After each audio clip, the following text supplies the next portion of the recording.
যেহেতু সামনে কুরবানির ঈদ আর 4-5 দিন হাতে গোনা রয়েছে, তাই আপনাদের জন্য খুব সহজেই একটা নেহারু রেসিপি নিয়ে আমি হাজির হলাম। আসসালামু আলাইকুম। আশা করি আপনারা সবাই ভালো আছেন, আমিও ভালো আছি। আমার এই পুরো ভিডিওটা দেখলে আপনারা অবশ্যই এই নেহারি কিভাবে একদম শর্টকাটে বানানো যাবার খেতে দুর্দান্ত, খুব রেস্টুরেন্টের মতনই হবে। এখানে আমি কতগুলা নেহারি নিয়েছি, এটা আমি ভালো করে গরম পানি দিয়ে ধুয়ে পরিষ্কার করে আপনাদের দেখালাম।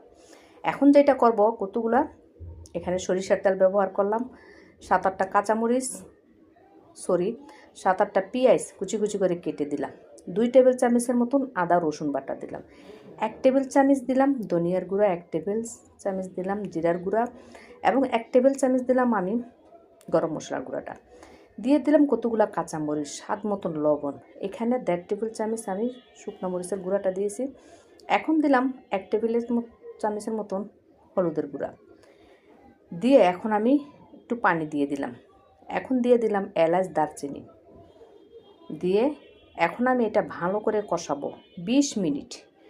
অনেকে দেখি নেহারি রান্না করেন আপনারা পানি দিয়ে হলুদ মরিচ মশলা সব দিয়ে একসাথে বসায় দেন, ওইটা কিন্তু এরকম স্বাদ আসে না। ঠিক রেস্টুরেন্টে ঠিক ওরা এইভাবেই নেহারিটা পাকায়, আমি ওইভাবে আপনাদেরকে নিয়ে আসছি। খাবেনই যতক্ষণ একটু মজা করে খান না, খেতেও মজা, খুব দুর্দান্ত মজা হয় এভাবে। আপনি সামনে যেহেতু কুরবানির ঈদ, অনেকের ইচ্ছা জাগে যে নেহারি খাওয়ার জন্য।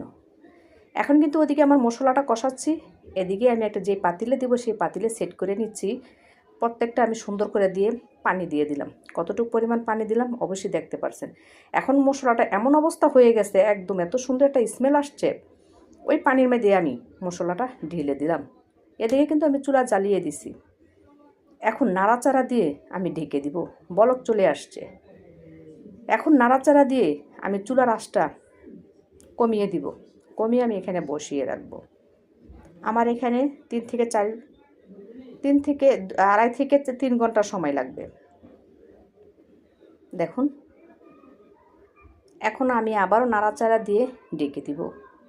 এই পদ্ধতিতে যদি আপনি নেহারি রান্না করেন খুব স্বাদ হয়। আর পানি দিয়ে মশলা টশলা দিয়ে যখন একসাথে বসান, ওইটাতে কিন্তু এই স্বাদ পাবেন না। এখন যেটা দিব সেটা হলো, এখানে আমি 7-8 পিস পরোটির পিসটা দিয়ে দিব। ওইটা দিলে ঘনত্ব হয় খুব, একদম মনে হবে আপনি রেস্টুরেন্টের নেহারি খাচ্ছেন। ওরা কিন্তু এই সিমটমটা আপনি ব্যবহার করেন, মানে দিয়ে থাকে। এখন আমি রুটিটা ভিজিয়ে রেখে হাতের সাহায্যে দেখুন কীভাবে মধ্যে একদম ফিনিশিং করে নেবেন। এতটুক যখন আপনার এই ডোটা শুকিয়ে আসবে, ঠিক তখনই আপনি এই রুটিটা